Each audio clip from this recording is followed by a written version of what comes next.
केरल में देश के सबसे ज्यादा साक्षर लोग, लेकिन बेरोजगारी चरम पर। दिल्ली में सबसे कम आंकड़ा, जानिए देश का हाल।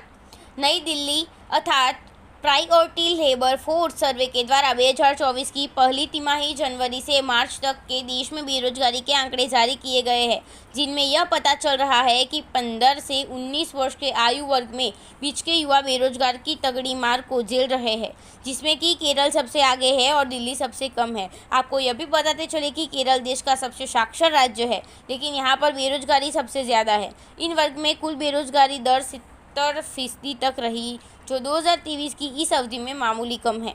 पिछले तिमाही से कितना अलग है आंकड़ा?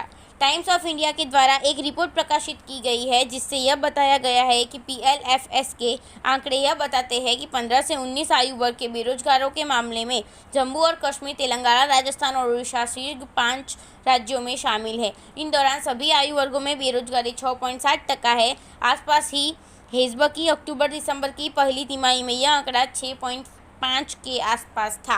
राष्ट्रीय स्तर पर क्या है स्थिति? अगर राष्ट्रीय से बात की जाए तो 22 राज्यों और केंद्रशासित प्रदेशों में दिल्ली 3.1% के अलावा बेहद कम बेरोजगार वाले दरों वाले राज्यों में है।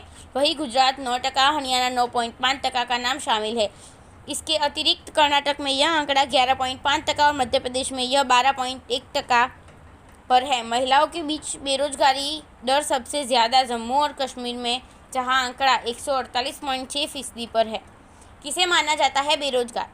PLSF के द्वारा हर एक तिमाही पर रिपोर्ट जारी की जाती है। बताते चले कि बेरोजगार दर करंट वीकली स्टेटस CWC के आधार पर निकाला जाता है, जिसका मतलब ये होता है कि अगर एक व्यक्ति उस सप्ताह में किसी भी दिन 1 घंटे के लिए भी काम नहीं करता है, लेकिन वह काम की तलाश में रहता है और उसे काम नहीं मिलता है, जबकि वह काम के लिए उपलब्ध रहता है, तो उसे बेरोजगार की श्रेणी में मान लिया जाता है।